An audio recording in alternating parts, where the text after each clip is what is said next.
Bem, devemos falar sobre o Charlie Kirk.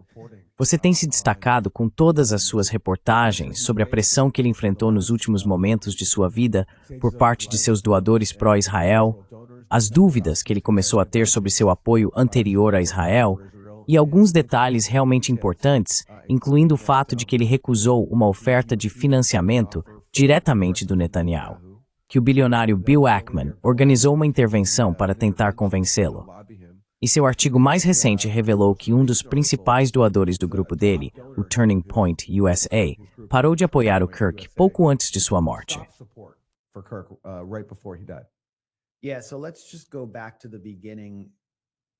Certo. Então vamos voltar ao começo, considerando onde estamos agora nessa história. Já demonstramos todos esses pontos. Já reportamos tudo isso. E agora cabe ao assessor de comunicação do Charlie Kirk, Andrew Colvett, tentar dar uma nova versão para todas essas histórias que já foram confirmadas como fatos.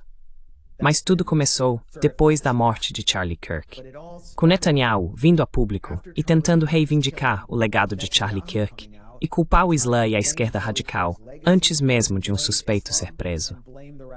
E eu apresentei essa história, mostrando que, na verdade, Charlie Kirk detestava Netanyahu, citando um amigo de longa data de Charlie Kirk. E que, na verdade, Charlie Kirk estava enlouquecendo com a quantidade de lobby, pressão e manipulação que estava sofrendo das forças de Netanyahu nos Estados Unidos.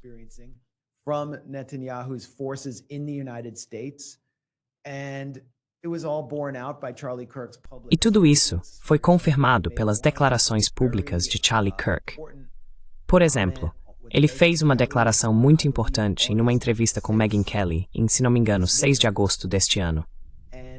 E então descobri que esses comentários de 6 de agosto vieram depois dessa sessão de luta dos influenciadores nos Hamptons, que tem tantas camadas. Mas o que sabíamos sobre esse encontro de influenciadores antes de eu reportar sobre ele? Tudo o que sabíamos era o que Bill Ackman disse que foi. Tive a sorte de compartilhar uma refeição com Charlie Kirk. Que coisa! Quão enganador alguém pode ser? Era só uma refeição.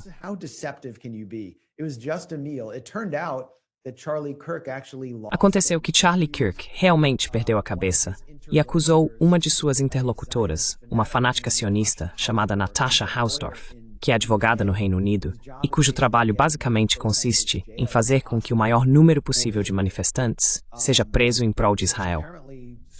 Segundo uma fonte que estava lá, ela aparentemente gritava com Charlie Kirk. E ele disse que aquilo era mais parecido com uma chantagem moral.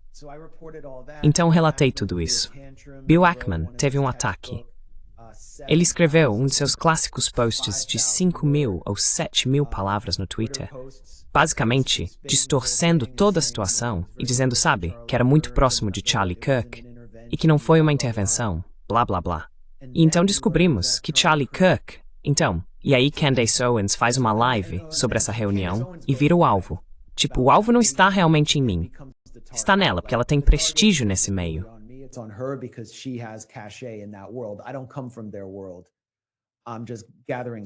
Eu não venho do mundo deles. Estou apenas reunindo fontes lá. Ela se torna o alvo de todo o aparato Netanyahu nos Estados Unidos. Quando digo aparato Netanyahu, quero dizer que representa Israel, mas é uma facção dentro da estrutura de poder israelense que se infiltrou na ala Trump do Partido Republicano. E agora sabemos quem eles são, graças à minha reportagem de acompanhamento na segunda matéria. Então, a terceira matéria que fiz é em 2 partes. Primeiro, Charlie Kirk perdeu seu maior, provavelmente seu maior doador, ou um dos maiores. E havia rumores sobre isso. Ouvi pessoas do círculo dele dizendo que ele havia perdido um grande doador. E recebi uma dica de quem era, vinda de um insider da Tepusa. Depois, ouvi de uma fonte separada, que participou de um jantar de gala em Los Angeles, que esse doador, cujo nome é Robert Shillman, nome muito apropriado, ele sempre tem um nome. Sempre tem um nome que combina com a persona. Por que você não chama de Seymour Kleptowitz ou Len Theftowitz? Quer dizer, é simplesmente apropriado demais. Bill Ackman é quase como Sim, é benigno em comparação. É muito, e de certa forma é até evocativo. Mas enfim, descobri que Robert Shillman, nesse banquete, na verdade reclamou de Charlie Kirk e disse, isso foi em 6 de setembro, 4 dias antes de ele ser baleado, que ele estava deixando de financiá-lo, que não iria mais dar dinheiro para ele e que iria contribuir em outro lugar. Então liguei não só para o Robert Schillman, que desligou na minha cara quando perguntei sobre seus comentários, mas também para o presidente daquela organização, a American Freedom Alliance, que ficou muito irritado comigo e também desligou.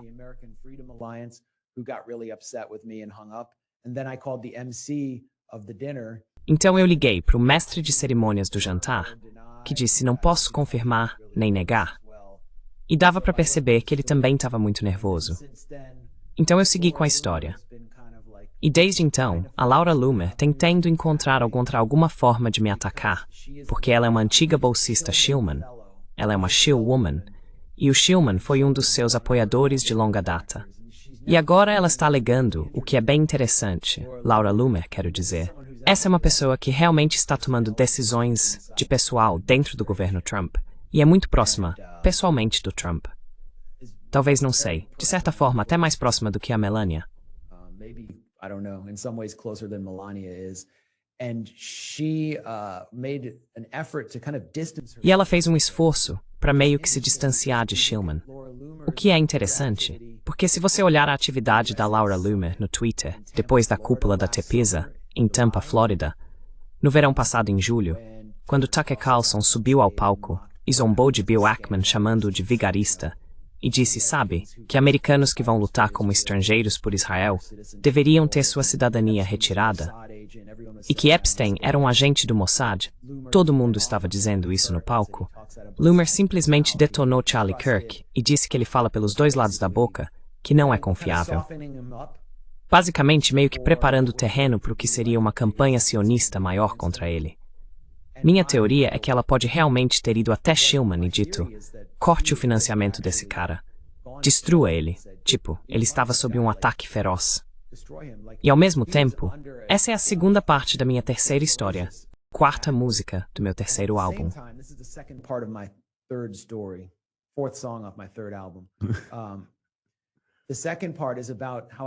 Bem, a segunda parte é sobre como eu descobri mais sobre esses gestores, esses tipos de gestores sionistas que estavam tentando controlar a mensagem do Charlie Kirk enquanto ele iniciava a primeira etapa de sua turnê na Utah Valley University.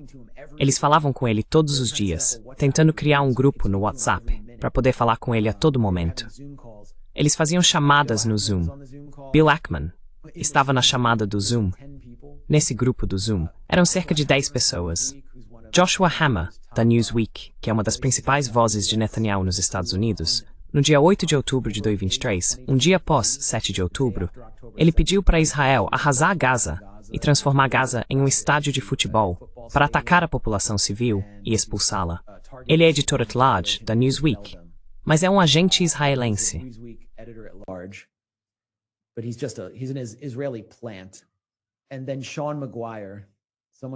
E então, Sean Maguire, alguém para realmente ficar de olho, que é um investidor de risco, um venture capitalist da Sequoia Capital, disse que Zohran Mamdani vem de uma cultura de mentiras, e ele fez vários comentários racistas sobre ele.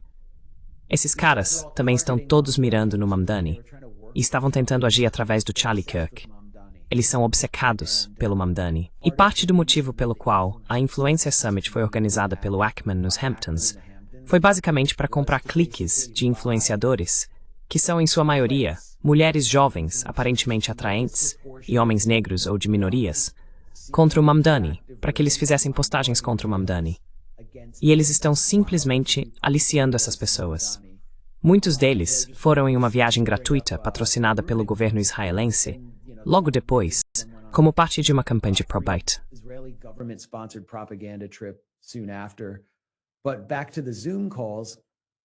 Mas voltando às chamadas no Zoom, havia uma figura em particular chamada Pesach Wolicki, de um grupo chamado Israel 375 Action, que tem um contrato com o Ministério das Relações Exteriores de Israel para levar principalmente influenciadores cristãos conservadores a Israel em viagens de propaganda.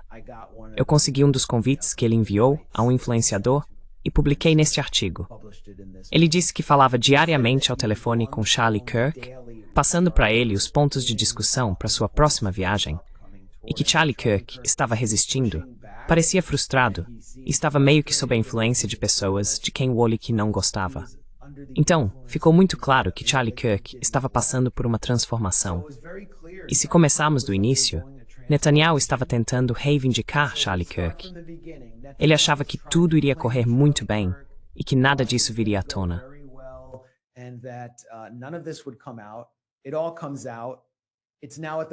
Tudo está vindo à tona. Chegou ao ponto em que, por exemplo, J.D. Vance, no programa do Charlie Kirk, depois que Kirk foi morto, confirmou algo que eu relatei, que é que o próprio Charlie Kirk foi pessoalmente, invadiu a Casa Branca e exigiu que eles não atacassem o Irã novamente no final da Guerra de 12 Dias, que eles basicamente não resgatassem Israel. Vance confirmou isso. Então Netanyahu tinha um problema real, e outra coisa estava acontecendo ao mesmo tempo. Eu não tenho controle sobre isso. Como eu disse no meu primeiro artigo, não há evidências de que o governo israelense tenha desempenhado algum papel no assassinato de Charlie Kirk, e eu chamei isso de teoria não comprovada. Certo? Só para deixar isso claro. Outras pessoas chegaram à conclusão de que Israel realmente o matou, e estavam recebendo milhões de visualizações nas redes sociais. E dado que Israel consegue fazer impunemente todos os dias, é possível entender por que as pessoas chegam a essa conclusão. É compreensível nesse contexto, onde Israel tem impunidade para fazer o que quiser e age de forma tão flagrante que se torna um suspeito natural de qualquer coisa, mesmo que não haja evidências para sustentar isso.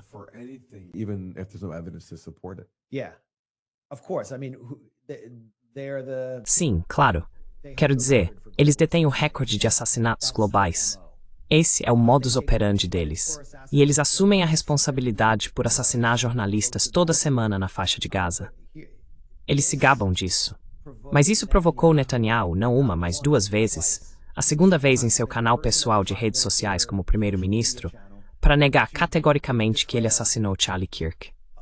Quero dizer, quando você já viu um líder estrangeiro, por vontade própria, se manifestar para dizer que não assassinou um líder político dos Estados Unidos, isso nunca aconteceu antes. E muitas pessoas realmente interpretaram isso como uma confissão de culpa. Eu vi como, pela primeira vez, talvez Netanyahu não tenha assassinado alguém, e ele só queria que todos soubessem que dessa vez ele não era culpado. Mas eu não estou tendo cada vez mais dificuldade em aceitar a versão oficial, já que a história oficial fica cada vez mais obscura sobre esse assassinato. E eu gostaria de ver uma investigação melhor e mais evidências. I would like to see a better investigation and more evidence, and the internet is definitely not buying it. E a internet definitivamente não está acreditando nisso. Então essas teorias vão proliferar e sair do controle. E para ser sincero, não me importo se as pessoas culpam Netanyahu ou não. Simplesmente não tenho nenhuma evidência disso. Ben Shapiro também veio a público e negou que Israel tenha feito isso. Como ele saberia, afinal? Quero dizer, ele é só uma ferramenta.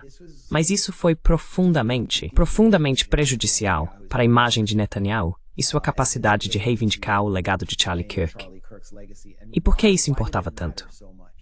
Porque Charlie Kirk estava no topo da base, a última base de apoio popular que Israel tinha dentro dos Estados Unidos. E isso está desmoronando. Há uma revolta conservadora contra Israel e a influência israelense dentro dos Estados Unidos.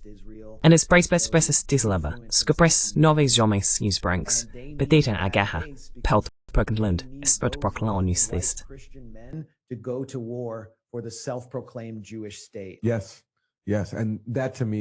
Sim, sim. E isso para mim é o significado da sua história. Sabe, para mim é disso que tudo isso se trata. Mostra o quão frágil é o controle que eles têm sobre a direita americana e como eles têm medo de perdê-lo. E eles precisam disso para continuar sendo o Estado supremacista judeu que são. E as táticas de intimidação que usam contra as pessoas, a combinação de suborno, financiamento e depois chantagem ao retirar esse apoio. Quero dizer, é assim que eles operam.